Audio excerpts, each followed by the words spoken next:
Bonjour à toutes et à tous et bienvenue sur TV Vendée dans votre matinale en ce vendredi 10 octobre. Je suis très heureux de vous retrouver en cette dernière matinale de la semaine pour vous accompagner pendant une nouvelle demi-heure d'actualité, d'infos pratiques et de divertissement comme chaque matin. Je salue également à mes côtés Julien en régie avec nous tous les matins à la réalisation de cette matinale. Et si vous souhaitez vous aussi participer ou réagir pendant l'émission, un numéro de téléphone, le 06 84 54 77 23.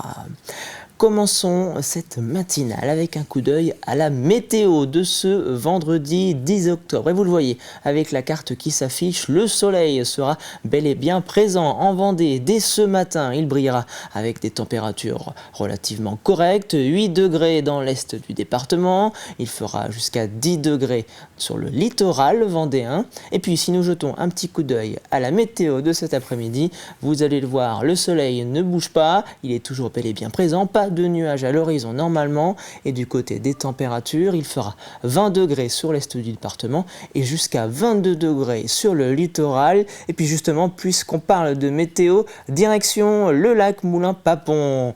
À La Roche-sur-Yon, vous le voyez, le soleil se lève petit à petit, quelques rayons de soleil qui arrivent, même si vous pouvez le voir, un léger voile nuageux est présent ce matin.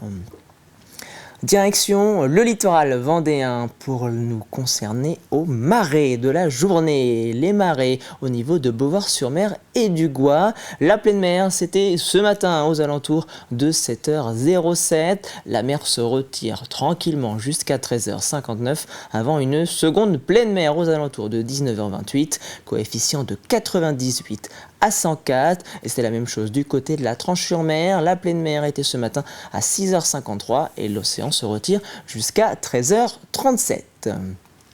Un point sur les chantiers de cette semaine en Vendée. Ce qui vous attend aujourd'hui, en ce vendredi 10 octobre, des travaux qui sont encore en cours du côté d'Esnay. La création d'une voie pour éviter le rond-point de la forêt à l'entrée d'Esnay sur la D948. Direction également Fontenay-le-Comte avec la D115 qui passe sur l'autoroute A83 en direction de Chez. Cette route est fermée en raison de la réfection de l'ouvrage d'art. L'installation d'un portique pour y limiter la hauteur des véhicules pouvant circuler est prévu jusqu'en mars 2026.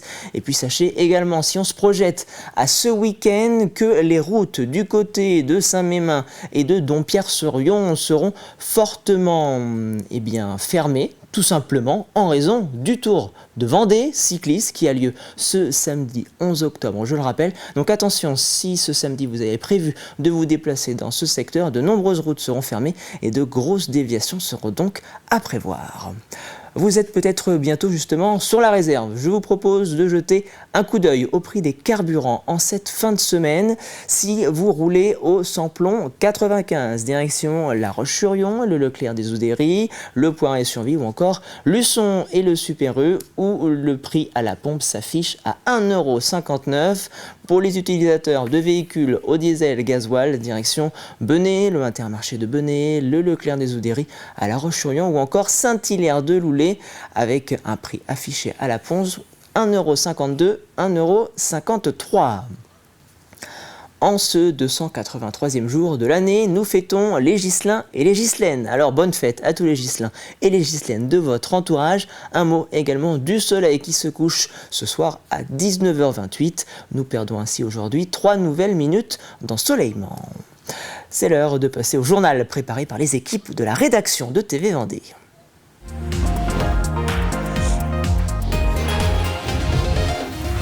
Et on commence ce journal avec l'ouverture hier soir d'une nouvelle session du conseil départemental. Cela se passait du côté du Poiret-sur-Vie. Au programme de cette avant-dernière assemblée de l'année, plusieurs décisions modificatives du budget au centre des débats, ainsi que les premières orientations budgétaires pour 2026. Un accent particulier a d'ailleurs été mis sur les mobilités douces et les prochains aménagements des axes routiers vendéens. Et sur ce canton en particulier, nous avons de nombreux projets, en particulier en termes d'investissement sur les infrastructures. J'en citerai deux. Une infrastructure autour de la route RD6 entre Esnay et Saint-Gilles-Croix-de-Vie, où on le sait, c'est un axe accidentogène qui est étroit. Eh bien, nous lançons ce projet d'une 3 voies entre Esnay et Saint-Gilles. Et la bonne nouvelle, c'est que nous venons d'avoir l'accord de la CDPENAF en préfecture depuis hier. Un autre projet aussi important pour nous, c'est le déplacement du quotidien en vélo, avec une piste cyclable qui vient d'être mise en œuvre, ouverte, entre Esnay, la Génétouze, Mouilleron-le-Captif et La Roche-sur-Yon. Une autoroute du vélo pour que nous allions le matin travailler avec son vélo et revenir le soir en toute sécurité. Au cœur des discussions hier soir, également un échange sur la question de l'insertion à l'emploi sur le territoire. C'est vraiment de partager toutes ces problématiques avec mes collègues, mais on en parle souvent, mais surtout avec le public qui était composé de beaucoup de chefs d'entreprise ce soir. Et c'est pour leur montrer aussi que le département ne reste pas inactif et propose des solutions alors pour tous les bénéficiaires, mais aussi pour les entreprises, de manière à pouvoir recruter plus facilement. Alors, c'est partager bien évidemment les actions qui sont mises en place par le département, puisque c'est assez méconnu et que les chefs d'entreprise, c'est vrai que se disent il y a quand même des chômeurs en Vendée et il y a des personnes qu'il faut réinsérer dans un emploi durable parce que la politique forcément sur la réinsertion est importante au niveau économique et puis les bénéficiaires du RSA, c'est des allocations qu'on souhaite bien entendu diminuer pour pouvoir réinsérer le maximum de personnes dans l'emploi. Les conseillers départementaux se rassembleront donc en commission toute la semaine prochaine afin de passer ensuite aux différents votes dans l'hémicycle.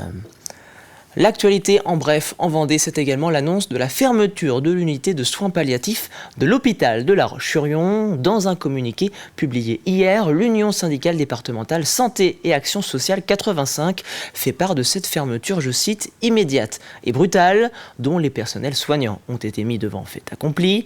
Les patients seront transférés vers d'autres services de l'hôpital. La CGT dénonce le manque de transparence et d'anticipation lié à cette décision.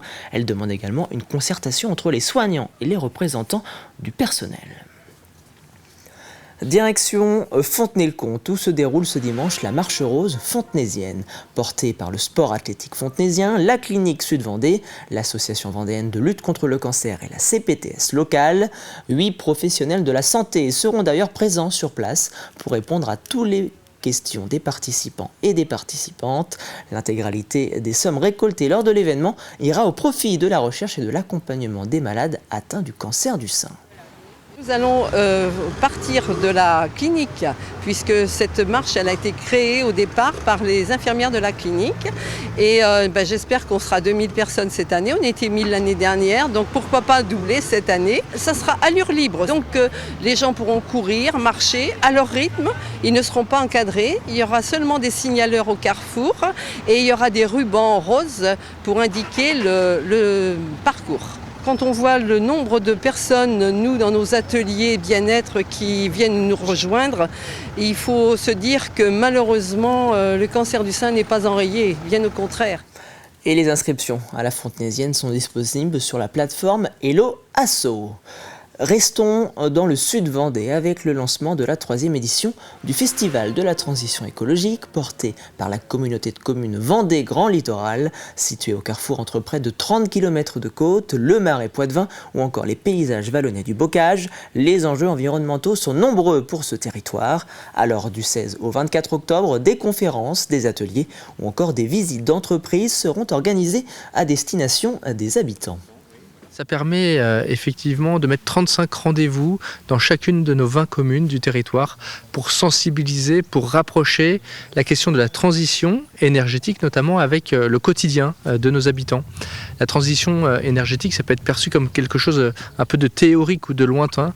Là, on va voir comment concrètement, dans son quotidien, avec ses enfants, on peut faire des gestes utiles pour soi, utiles pour le pouvoir d'achat et aussi utiles pour notre planète. Cette année, on va aller un peu plus avec la mer. C'est un trésor, on ne la connaît pas.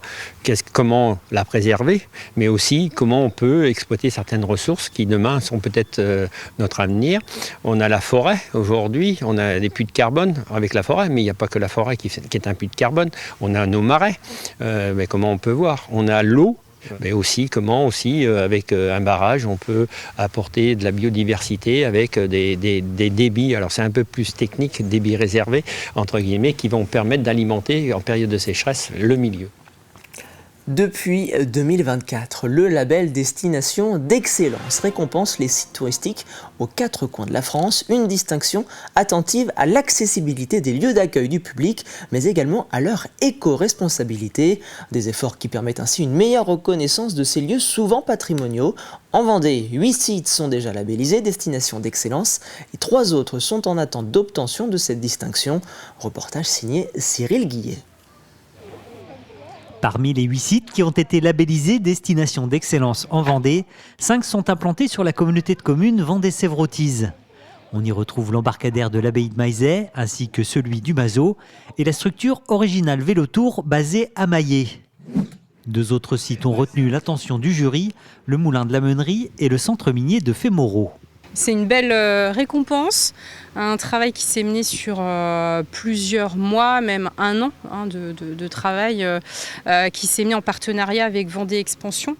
Pendant près d'un an, Vendée Expansion a accompagné ces différents sites en réalisant entre autres des diagnostics afin de répondre au mieux aux critères attendus. Destination d'Excellence, évidemment, il y a un gros zoom sur l'accueil, mais un zoom très intéressant sur la communication autour de l'accessibilité.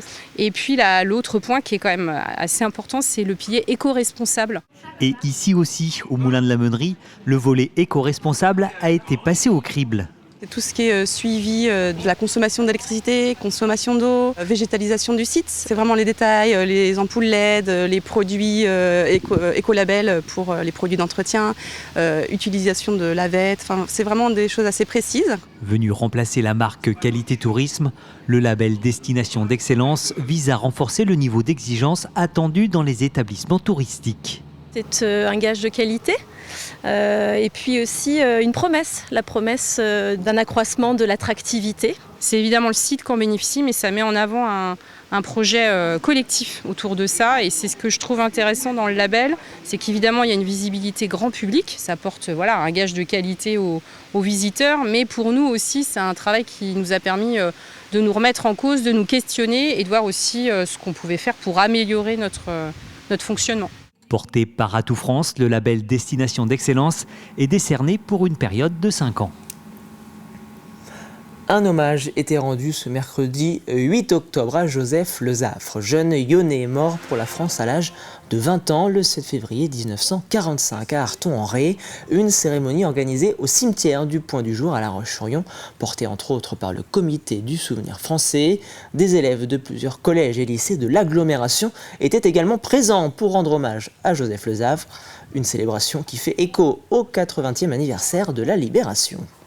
Ce qui m'a marqué, c'est le fait qu'il soit décédé assez jeune, qu'il soit battu pour le pays en étant assez jeune, et que finalement cette commémoration elle est assez rare parce qu'il a failli du coup tomber dans l'oubli. Et aussi en tant que section à Bibac, donc une section franco-allemande, c'est aussi important parce que après tous les moments qu'on a avec l'Allemagne, aussi de montrer qu'on est là et qu'on représente aussi cette partie. En histoire géo, on est en train de travailler ça avec nos professeurs. On travaille la Première Guerre mondiale, 14-18, et on travaille les monuments aux morts. Ça permet de plus en savoir et vivre l'expérience aujourd'hui même. On a des établissements scolaires qui étaient prévenus, des lycées tels que de la de Tassigny, collège Herriot, collège Saint-Louis, collège Richelieu qui étaient présents parce que certains de ces établissements sont dépositaires de drapeaux remis par le Souvenir français et puis d'autres aussi parce qu'ils adhèrent aux valeurs du Souvenir français.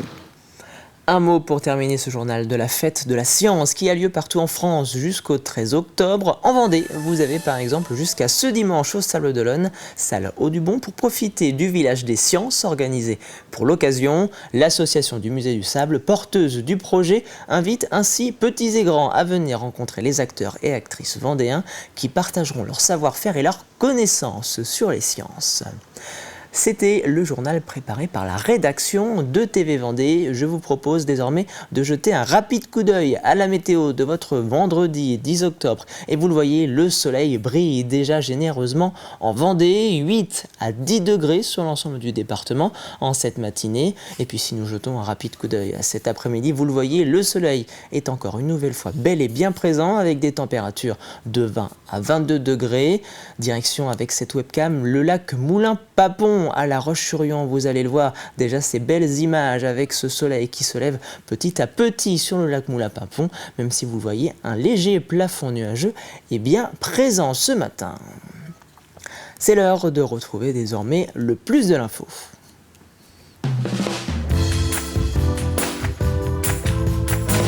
Un plus de l'info consacré aujourd'hui à la création de cette coopérative intercommunale agricole du Pays des Herbiers.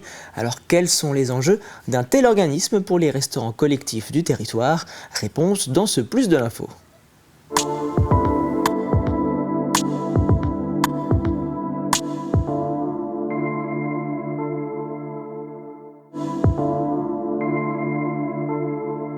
Dans cette coopérative, on a 44 producteurs, on a 70 produits différents et c'est vrai qu'à l'échelle des herbiers, en l'occurrence de la cuisine centrale des herbiers, eh bien, nous avons 1 million de repas à peu près par an. Et donc on s'est posé la question de savoir qu'est-ce qu'on fait de ce million de repas et comment on fait pour relocaliser notre production et comment on fait pour donner sa chance, du coup donner sa chance à ces producteurs que nous avons à la porte de chez nous et qui malheureusement voient leur production parfois partir très loin. Eh bien, c'est un projet innovant, c'est un projet qui permet de donner sa chance aux producteurs locaux. C'est-à-dire qu'aujourd'hui, on a des producteurs maraîchers qui malheureusement n'ont pas la capacité à répondre au marché public parce que voilà, c'est une technicité et puis surtout c'est une question de temps et puis aussi de production. Et donc la coopérative que nous créons avec le Pays des Herbiers et ses producteurs, c'est la capacité qui leur est donnée de pouvoir candidater et de pouvoir répondre au marché public. Ouais, ce projet, il est bien pour nous. On a installé avec un associé depuis deux ans maintenant à Borpère. On a installé en 2023 et en maraîchage bio diversifié. On vend en direct, on vend aussi un petit peu à la Biocoop, au traiteur à Borpère, un petit peu à l'école, plus une AMAP qu'on fournit aux herbiers. Et voilà, on a toujours eu l'idée et l'envie de fournir le restaurant collectif. Donc pour nous, ça tombait à pic. Ce projet, voilà, on était mis en lien tout de suite avec Roselyne Philippard, Anthony, et voilà, au fur et à mesure des réunions, voilà, on a vu que ça allait se concrétiser, ça a mis un petit peu de temps, mais donc nous c'est important, voilà, on sait que voilà, nos produits vont être distribués à la restauration collective de la commune des Herbiers, donc ça veut dire les plus jeunes, les plus âgés, donc c'est des produits frais, locaux et sains, donc c'est une très bonne initiative. C'est un débouché de plus pour nous en plus aussi, donc c'est bien.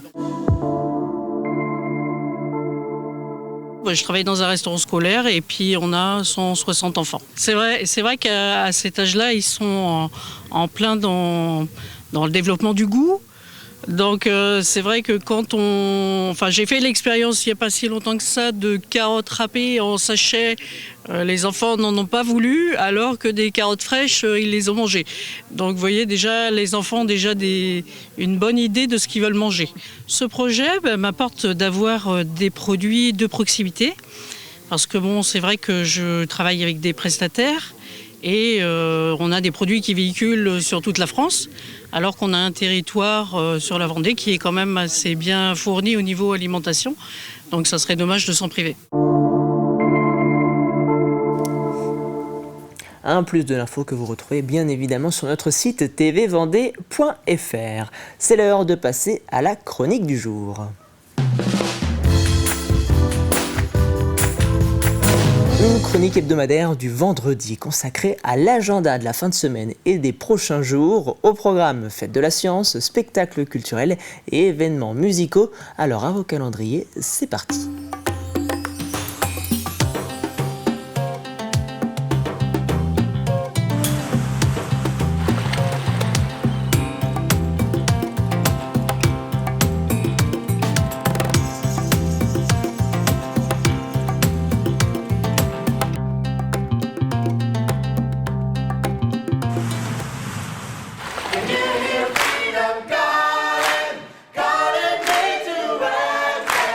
Keep on Cœur ont 30 ans aujourd'hui. Par contre, la première du spectacle, ça c'est demain. On n'a pas les décors, on n'a pas les costumes. Ton dracard télécommandé. Ouais, un dracard télécommandé, on l'a pas. On n'a pas l'écran géant. C'est pour toutes ces raisons que malheureusement... On va le faire. Henri, relève-toi.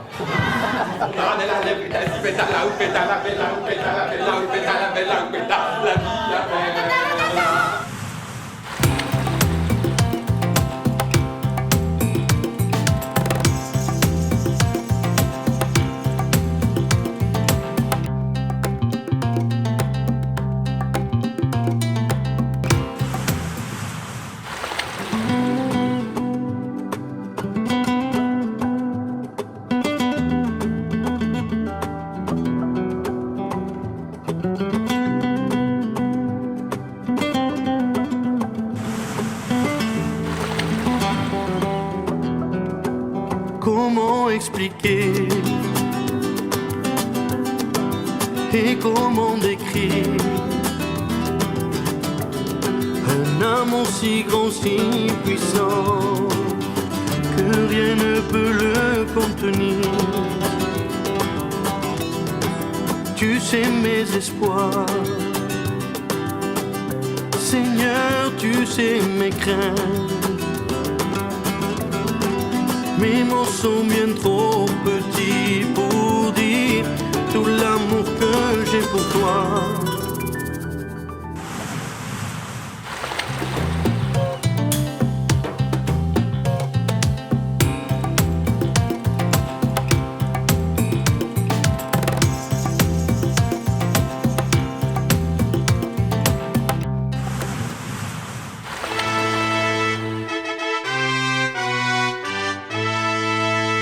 Ne vous inquiétez pas, ça va très très bien se passer.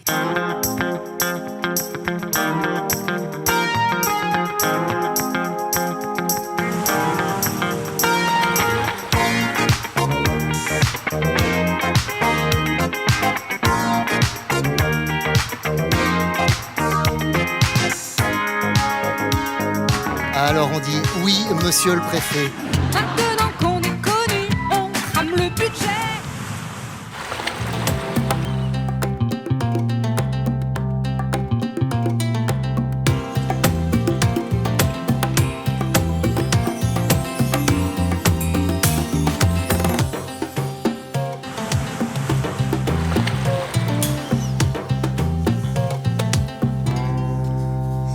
Et l'intégralité de cet agenda est bien sûr à retrouver sur le site tvvendée.fr. C'est l'heure de passer à l'extrait du jour. Un extrait du jour dans les pas d'Hervé Leroc et de l'émission Sans détour. Il reçoit aujourd'hui la guide conférencière et écrivaine Charles Devilliers. J'ai travaillé quelques années à l'office de tourisme de La Roche-sur-Yon. Oui, je me souviens. Et dans mes attributions, je créais des jeux.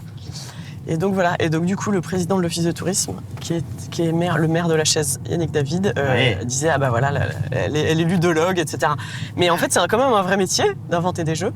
Mais on a fait pas mal de choses, et notamment une chasse au trésor. Et comme elle a bien marché, il y en a une deuxième qui a été créée cette année. Et donc ça c'est moi qui m'en suis occupée aussi. C'est un métier qui est très amusant, d'allier la transmission du patrimoine et de manière ludique en fait, tout simplement. Oui, et puis ça facilite l'accès à la culture pour celles et ceux qui ne prendraient pas un bouquin, quoi. Voilà, exactement. Quel rapport tu entretiens à la lecture, toi? Tu es une grosse lectrice? Ah oui. Ah, c'est mon doudou. Les livres sont mes doudous. Si j'ai pas un livre... C'est les histoires. Moi par exemple, j'avais un grand-père, il lisait jamais un roman. Par contre, il lisait des essais. Alors c'était un scientifique, des essais en permanence. Il était plongé dans la lecture. C'est quoi ton type de lecture Alors en fait, j'ai un peu plusieurs palettes. Déjà, je suis...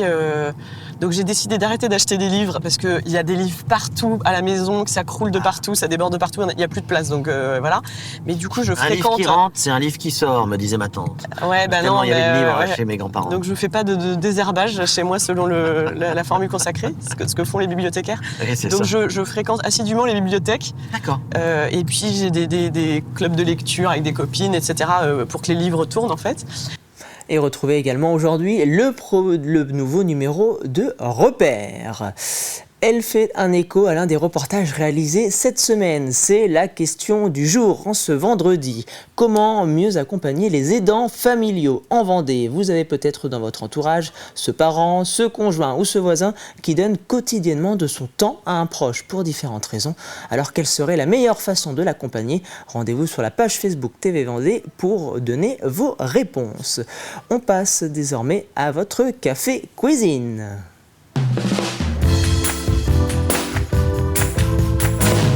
À gagner cette semaine dans votre jeu de la matinale, une carte cadeau d'une valeur de 50 € offerte par l'association des commerçants Les Vitrines de centre-ville de La Roche-sur-Yon. Voici la question à laquelle il faut répondre cette semaine dans la matinale. Quel événement sportif du mois d'octobre revient cette année en Vendée après un an d'absence? Et voici votre dernier indice de la semaine. L'édition 2025 de cet événement est prévue demain, samedi 11 octobre. Alors un petit coup d'œil à l'agenda du week-end et vous trouverez sans doute cette réponse. Pour jouer, c'est très simple. Rendez-vous sur tvvendée.fr, rubrique jeux. Vous avez jusqu'à ce vendredi pour jouer avec nous. Et c'est ainsi que se termine cette dernière matinale de la semaine. Je vous souhaite une excellente fin de semaine sur TV Vendée et je vous dis à très vite.